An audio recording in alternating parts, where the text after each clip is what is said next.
Hello learners, I am R. Swarnalatha, Assistant Professor from the Department of Management Sciences at PSG College of Arts and Science, Coimbatore. I welcome you to the session on strategy implementation in an individual firm.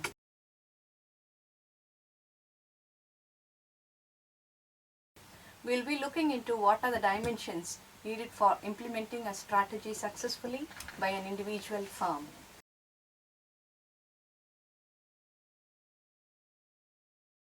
Harvard Business School views that the major task of implementing strategy is to create a fit between the company's goals and its other activities. Generally, two types of fit needs to be created. Number one, the fit between strategy and functional policies. And number two, the fit between the strategy and the organization structure, process and systems.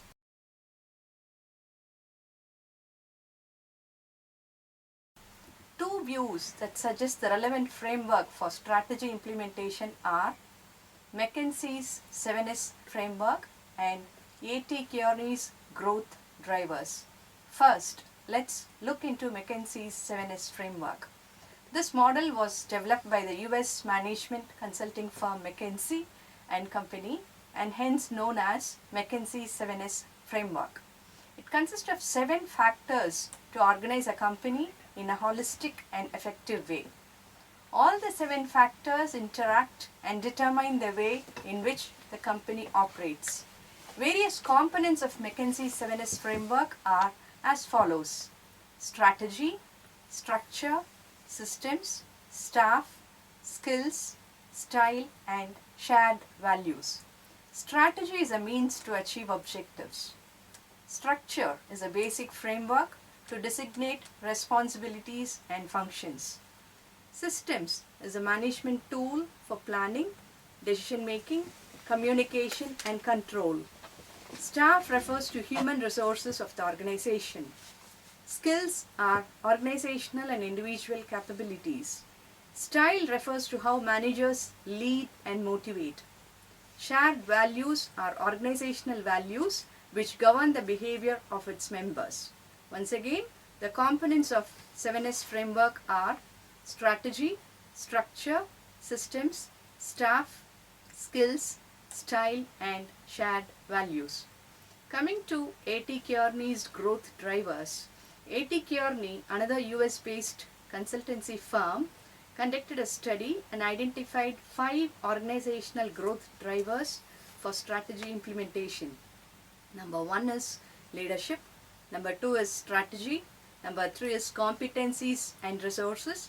Number 4 is organizational design. And number 5 being organizational culture and climate. With this background, let's go in detail of how effective strategies are implemented by business firms. Effective strategy implementation requires managers to consider a number of factors including organizational structure, leadership, power and organizational culture.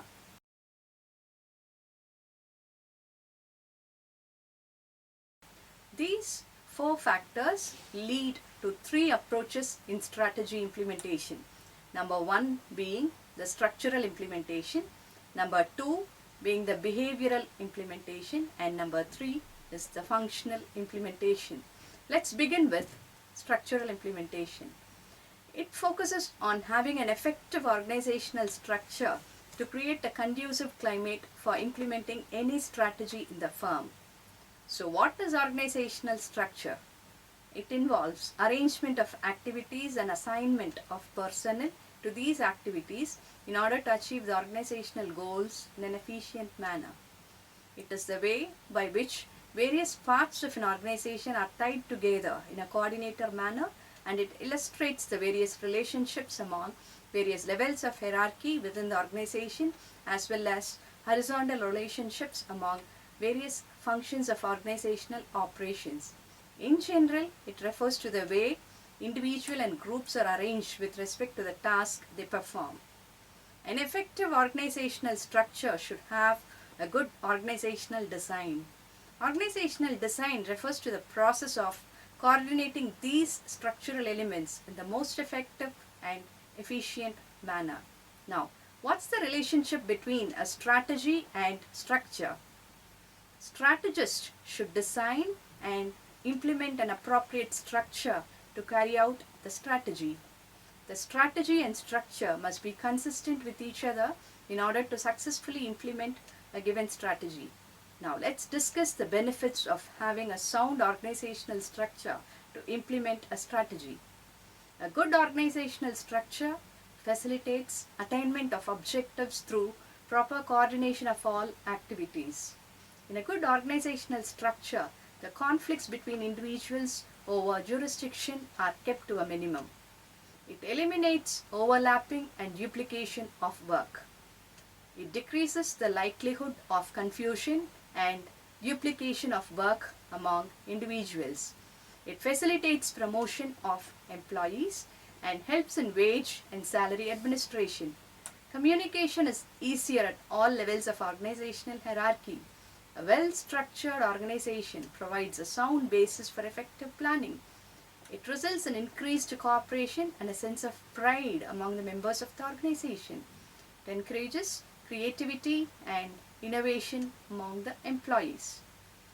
Having said the importance of having a sound organizational structure, let's see how to build a successful organizational structure. 3 steps are involved in building a successful organizational structure. First step includes the determination, identification and enumeration of activities into sub-activities. Second step involves grouping and assigning of similar activities on the basis of divisions or departments based on the managerial functions like production, finance, marketing, human resources and so on. The third step involves the delegation of authority to execute the operations in an optimal manner and assigning of responsibility and accountability.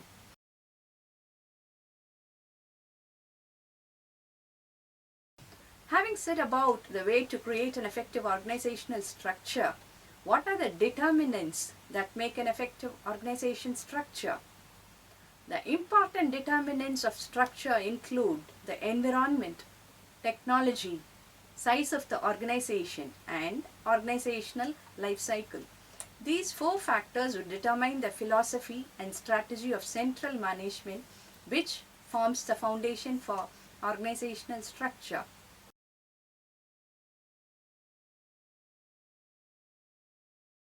Next, how are organizational structure classified? They are classified as mechanistic structure and organic structure. So what is mechanistic structure? The word mechanistic implies that it's governed by strict rules and regulations. This believes in strict adherence to rules, which would make bureaucracy a very efficient form of organization founded on the principles of logic, order, and legitimate authority. It is characterized by control structures based on rigid authority, verbal communication from top down, limited distribution of information, decisions from the top, and the demands of loyalty to organization and management. The main features of this structure are division of labor by functional specialization, a well-defined hierarchy of authority, a system of rules and procedures to deal with, selection and promotion of employees based upon technical competence and excellence. The second type of organizational structure after mechanic structure is organic structure. The term organic corresponds to flexibility. This type of structure is flexible in order to cope up with rapidly changing environments. It encourages autonomy, openness, change, support for creativity and innovation, and opportunities to try new approaches.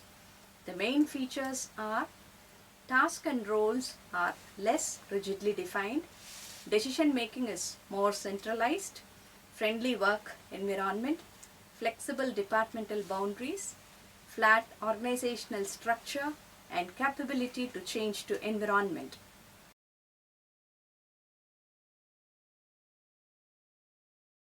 So what are the types of organizational structure? Organizational structure is classified based on hierarchy, functions, communication flow, interrelationships, divisions, departments and operations as simple structure or line structure, functional structure, divisional structure, multidivisional structure, project structure, matrix structure and network organizational structure. Thus, the structural implementation talks about having an effective organizational structure for implementing the new strategy.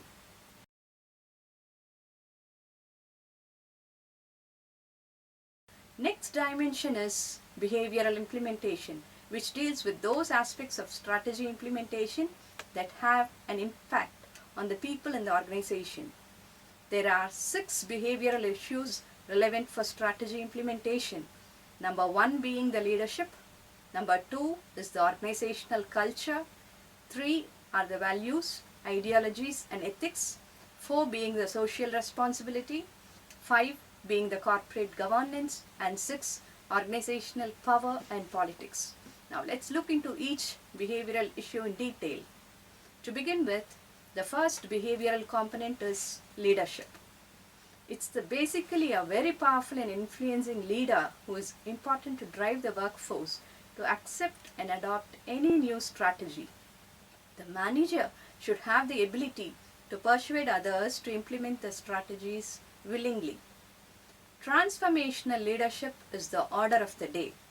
It should drive the workforce towards realizing the vision of the firm and achieving excellence in implementing the strategy. Strategic leadership is the process of transforming an organization with the help of its people so as to put it in a unique position. So unique features of this are, it deals with accomplishment of vision, mission, organizational goals and objectives. It emphasizes on transformational leadership, which focus on the need for vision, need for change and flexibility in operations. It inspires and motivates people to work together with a common vision and purpose. It has an external focus and constantly keeps track with changing business environment. The main role of leadership in strategy implementation lies in introducing change, integrating conflicting interest, developing motivational systems, setting organizational climate and leadership development. Therefore, one of the key elements in a successful strategy implementation is the strong leadership that steers the workforce to implement the strategy. The next behavioral component is the organizational culture. It is another element which affects strategy implementation as it provides the framework within which the behavior of organizational members take place. Organizational culture is the set of assumptions, beliefs and norms that are shared by an organization's members. It includes abstract elements like assumptions, beliefs, values and norms, material elements like products, buildings, dress code, logo, etc. There are 7 features that forms the base for organizational culture. They are innovation, risk-taking, attention to details, outcome orientation, team orientation, aggressiveness and stability. Organizational culture influences the behavioral pattern of employees in the organization. It creates impact on setting of objectives, work ethics, motivational pattern and organizational process like planning, decision making, controlling, directing and so on. More and more organizations are becoming culturally diverse. Cultural diversity means that people of different races, gender, ages, religion and capacity are bringing different cultural perspectives to the workplace. Therefore, management must organize cultural diversity training programs to amalgamate such diverse backgrounds and turn it into a strategic advantage. It's more so needed for implementing global strategy. Ryan Smith has suggested 6 specific guidelines that assist in creating a global culture within organization. Create a simple and clear mission statement. create a system that ensures effective flow of information, create a broad mind in the managers to think globally, develop global career paths, use cultural differences as a major asset, and implement worldwide education and team development programs. These guidelines assist organizations to create a global organizational culture. The whole world is shrinking into a global village, and global business and social interactions required the integration of various diverse cultures into an unified organization philosophy and coordinated operations while considering to implement a strategy. The third behavioral component needed for successful strategy implementation are the pertinent values, ideologies, and ethics practiced in the organization. These elements determine the manner in which strategy is implemented as it influences individual behavior and organizational behavior. Values are beliefs that guide actions and judgments across a variety of situations and individuals. They are those principles and qualities that shape our thinking and behavior. Ideologies are the organized collection of ideas reflecting social needs and aspirations of an individual, a group, a class, a culture, and behavior. It's made up of core values and principles that drive organizations to excel and move forward. These principles guide them to succeed at tough business situations and deal critical incidents tactfully without compromising on value systems. Ethics are moral principles which guide an individual's behavior. Business ethics operate as a system of values that enforces discipline, morale, trust, transparency, honesty, integrity, and commitment in business dealings. A strong corporate culture based on ethical business principles and values is a vital force which binds all workforce towards fulfilling the organizational success.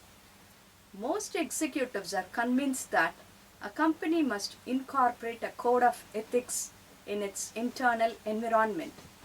High moral values and ethical standards nurture the corporate culture in a very positive way. It forges a bonding between individuals and organizations and thereby promotes the overall success of the employees and the organization. Strategy implementation is affected by the pertinent value systems adopted by the employees in the organization from the top level management ranging from board of directors, chief executive officer, managers, etc. to the bottom level management who are the operating staff. It is strongly believed that organizations should develop a dominant and coherent set of shared values. This way, all employees will have a predictable behavior pattern which is consistent with the organizational philosophy, and it will also necessitate and encourage group cohesion, and such group cohesion will facilitate successful implementation of corporate strategies. Therefore, business firms should strongly advocate for sound value systems, ideologies, and ethics for the successful implementation of any strategy. After leadership, organizational culture, and value systems, next important behavioral component is social responsibility. It's also called corporate conscience, corporate citizenship, social performance, or sustainable responsible business. It's a form of company's self-regulation integrated into a business model. It's a fact that business firms should be socially responsible. Business enterprise which makes use of resources of society and depends on society for its functioning should discharge its duties and responsibilities in enhancing the welfare of the society.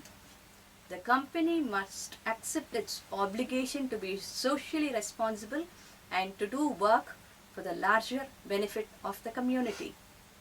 Corporate social responsibility is defined as the actions that appear to further some social good beyond the interest of the firm and that which is required by law. According to the World Business Council for Sustainable Development in 1999, Corporate social responsibility is the continuing commitment by the business firms to behave ethically and contribute to economic development while improving the quality of life of the workforce, their families, consumers, stakeholders, local community, and society at large. It is the company's commitment to operate in an economically, socially, and environmentally sustainable manner while balancing the interest of diverse stakeholders. Corporate social responsibility has become an integral part of corporate strategy. It stipulates open and transparent business practices that are based on ethical values and respect for employees and the concern. It is designed to deliver the sustainable value to the society at large as well as the shareholders. Now, the fifth behavioral component is the corporate governance. Corporate governance is defined as the determination of broad uses to which organizational resources will be deployed and the resolution of conflicts among the participants in the organization. World Bank says that the essence of corporate governance is the identification of ways to ensure that strategic decisions are made effectively. It is also about promoting fairness, transparency, accountability, and equality of treatment for all its stakeholders. Corporate governance means that long-term strategic objectives and plans are established and that proper management structure is in place to achieve those objectives, while at the same time making sure that the structure functions to maintain the corporation's integrity, reputation, and responsibility to its various constituents. The concept of corporate governance rests on complete transparency, integrity, and accountability of the management. There is increased focus on investor protection and public interest. It is concerned with values, vision, and visibility of the organization in its performance. It's therefore more important to consider corporate governance while implementing the strategy. As stipulated by the corporate governance practices, the board of directors carry out three basic tasks. They monitor the developments within and outside the organization. They enhance the evaluation of performance of organization and support in formulation and implementation of the strategies. Hence, successful corporate governance practices facilitate easy strategy implementation. The last behavioral component that enhances the success of strategy implementation is the organizational power and politics. Power is the reflection of influence that one person may have over others. The essence of power is control over behavior of others. Accordingly, a manager has to have power which he can use to implement the strategy. What are the sources of power?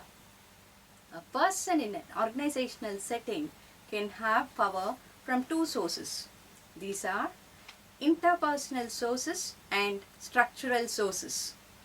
Interpersonal sources focus on the interpersonal relationships between the manager and the subordinates.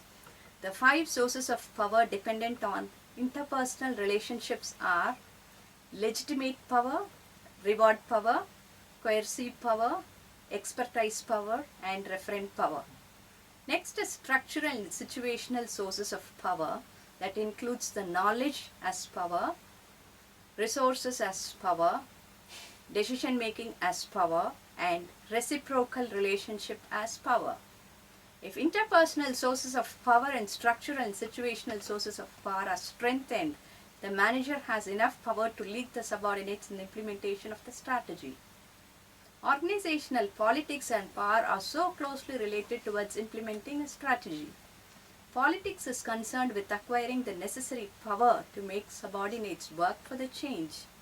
Adequate balancing of power and politics leads to favorable organizational climate or working condition necessary for the employees while implementing a strategy.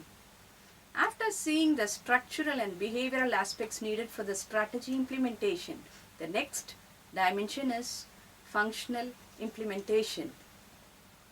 Functional implementation of strategies deal with the formulation of various functional strategies. Based on these strategies, functional policies and plans are developed. When these functional policies and plans are put into action, they bring results. Functional strategies deal with how various business functions of an organization should be performed so that they contribute positively to individual business strategies and overall corporate strategies. They are primarily concerned with various activities in each functional area like sales, promotion, market research, distribution, etc., and assuring that functional strategies sync with business strategies and overall corporate strategies. The different types of functional strategies include production or operation strategy, marketing strategy, financial strategy, research and development strategy, and so on. Strategy implementation becomes effective if various activities in the functional strategy are performed in a cohesive and unified way, contributing positively towards accomplishing the organizational goals and objectives.